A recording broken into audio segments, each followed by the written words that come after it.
নমস্কাৰ এই মুহূৰ্তত আহি পৰিছে সন্ধিয়াৰ কেইবাটাও গুৰুত্বপূৰ্ণ খবৰ আৰু এনে ধৰণৰ খবৰসমূহ নিতৌ চাবৰ কাৰণে চেনেলটো সাবস্ক্ৰাইব কৰি ভিডিঅ'টোত এটা লাইক কৰি দিব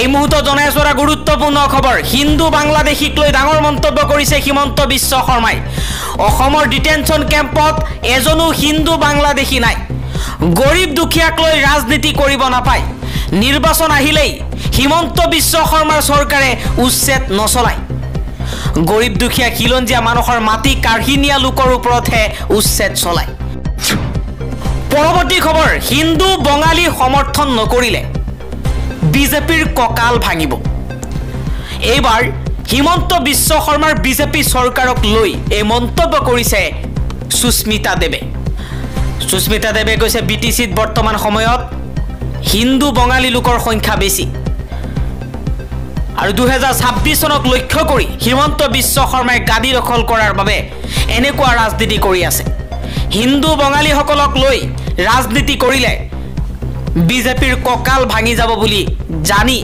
এতিয়া হিন্দু বাঙালী সকলক সমৰ্থন কৰিছে কিন্তু প্ৰকৃতভাৱে অসমৰ হিন্দু বাঙালী সকলক হিমন্ত বিশ্ব শৰ্মাই যি মৰ্যাদা দিব লাগে সেই মৰ্যাদা দিয়া নাই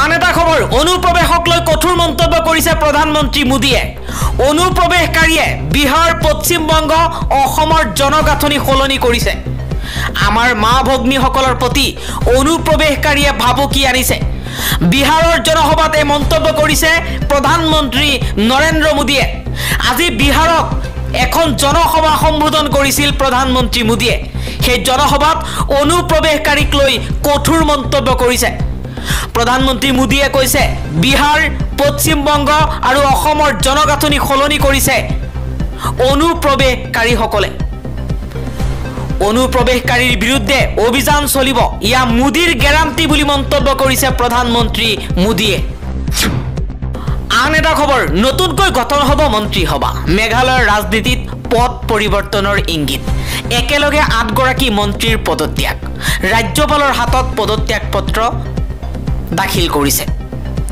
নতুন মন্ত্ৰীৰ শপত গ্ৰহণ অনুষ্ঠান হ'ব মেঘালয়ত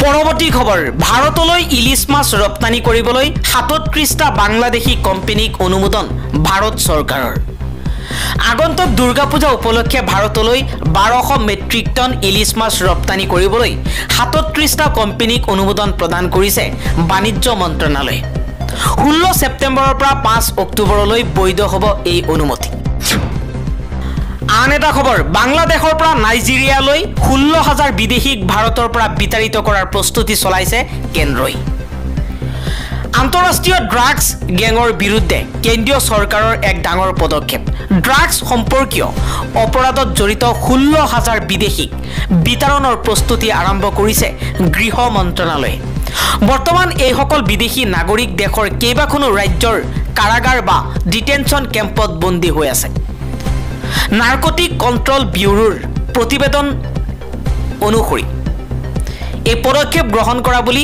গৃহ মন্ত্ৰালয়ে জনাইছে যাৰ লক্ষ্য দেশৰ ড্ৰাগছ গেং নেটৱৰ্ক ভাঙি ড্ৰাগছ ফ্ৰী ইণ্ডিয়া অভিযান আৰু অধিক শক্তিশালী কৰা কেন্দ্ৰীয় বিষয়াসকলে জনাইছে যে এই 16000 অপৰাধী ড্ৰাগছ সৰবৰাহ পৰিবহণ সম্পৰ্কীয় বিভিন্ন অপৰাধৰ সৈতে জড়িত ইয়াৰে অধিকাংশ অপৰাধী Bangladesh Philippines Myanmar Malaysia Ghana আৰু নাইজেৰিয়াৰ বাসিন্দা বুলি জনাইছে এনচিবিৰ প্ৰতিবেদন অনুসৰি এই অপৰাধীসকলে সংগঠিত নেটৱৰ্কৰ জৰিয়তে ভাৰতৰ মাটিত এক বিশাল ড্ৰাগছ ট্ৰেনজিট হাব গঢ়ি তোলাৰ পৰিকল্পনা কৰিছিল পৰৱৰ্তী খবৰ বালিপৰাত অপৰিৱৰ্তিত বান পৰিস্থিতি খোৱা পানীৰ অভাৱত বানাক্ৰান্তৰ হাহাকাৰ শোণিতপুৰৰ বালিপৰাৰ বামগাঁও চাহ বাগিচাত অপৰিৱৰ্তিত হৈ আছে বান পৰিস্থিতি বাগিচাখনৰ প্ৰতিটো লাইন এতিয়া পানীৰ তলত বুৰ গৈছে জৰাখৰ আৰু মানশ্ৰী নৈৰ বাঢ়নি পানীয়ে প্লাবিত কৰিছে বালিপৰাৰ দীঘলী বালিজান উদমাৰী গাঁৱকে ধৰি কেইবাখনো গাঁও বিশেষকৈ বালিপৰাৰ বামগাঁও চাহ বাগিচাৰ বাসগৃহৰ ভিতৰত এতিয়া কেৱল পানী আৰু পানী ৰাইজে সা সামগ্ৰী লৈ বিচনাত আশ্ৰয় ল'বলগীয়া হৈছে খোৱা পানী আৰু খাদ্যৰ অভাৱত ভুগিছে ৰাইজ। আন এটা খবৰ, অৱশেষত তাজমহল ভঙাৰ নিৰ্দেশনা প্ৰদান কৰিছে উচ্চতম ন্যায়ালয়ে। উচ্চতম ন্যায়ালয়ৰ নিৰ্দেশ মৰ্মে শ্ৰমিকে আৰম্ভ কৰিছে তাজমহল ভঙাৰ কাম। কিন্তু ইয়া আগ্ৰাৰ তাজমহল নহয়, দৰাচলতে আজমেৰ জিলাৰ অনাসাগৰ হ্ৰদৰ পাৰত অৱস্থিত 7 ৱাণ্ডাৰ পাৰ্ক ভাঙিবলৈ নিৰ্দেশনা দিছে উচ্চতম ন্যায়ালয়ে। সেই পাৰ্কখনতে আছে তাজমহলৰ এটা প্ৰতিৰূপ। 1200 কোটি টকা ব্যয় সাপেক্ষে নিৰ্মাণ কৰা এই উদ্যানখন ৰাষ্ট্ৰীয় সেউজ ন্যায়াধিকৰণ আৰু উচ্চতম ন্যায়ালয়ে অবৈধ বুলি ঘোষণা কৰিছিল, কাৰণ এই উদ্যানখন অনাসাগৰ হ্ৰদৰ ভূমিত নিয়ম উলংঘা কৰি নিৰ্মাণ কৰা হৈছিল। কটকটীয়া নিৰাপত্তাৰ মাজতে প্ৰশাসন আৰু পৌৰ নিগমৰ দলে এই উদ্যান ভাঙি পেলোৱাৰ কাম আৰম্ভ কৰিছে।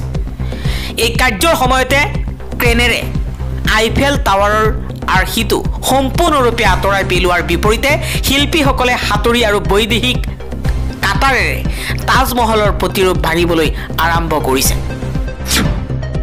পৰৱৰ্তী খবৰ, কা বাতিল, বিদেশী বহিষ্কাৰৰ হুংকাৰ বীৰ লাচিত সেনাৰ। বীৰ লাচিত সেনাৰ প্ৰতিবাদত উত্তাল ধেমাজি। বিজেপি গো বেক, কা আমি নামানো, অমিত শ্বাহ মিছলীয়া, সৰ্বানন্দ সোণোৱাল, হিমন্ত বিশ্ব শৰ্মা মিছলীয়া আদি শ্লোগানেৰে সমগ্ৰ ধেমাজি চহৰ উত্তাল কৰি তুলিছে বীৰ লাচিত সেনাই। তাৰোপৰি প্ৰতিবাদৰ মাজতে বীৰ লাচিত সেনাৰ প্ৰশাসনিক সচিব শৃংখল চলিহাই চৰকাৰক উদ্দেশ্যি কয়, আহিব লাগিছিল জনজাতিকৰণৰ সংশোধন, কিন্তু আহিল কা এমেণ্ডমেণ্ট। চৰকাৰক কঠোৰ সমালোচনা কৰি অসমত অনা অসমীয়াৰ দপদপনি নচলিব বুলি সকীয়াই দিছে শৃংখল চলিহাই।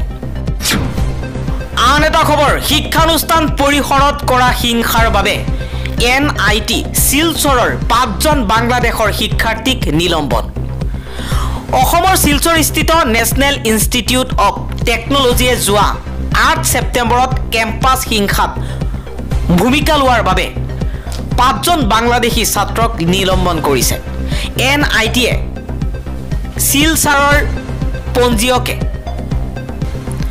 12 ছেপ্টেম্বৰত এক আদেশ জাৰি কৰি ঘোষণা কৰে যে তেওঁলোকৰ তৎকালীনভাৱে কাৰ্যকৰী হোৱাকৈ প্ৰতিষ্ঠানৰ পৰা 2টা ছেমিষ্টাৰৰ বাবে হোষ্টেলৰ পৰা বহিষ্কাৰ কৰাৰ লগতে শৈক্ষিকভাৱে নিলম্বন কৰিছে।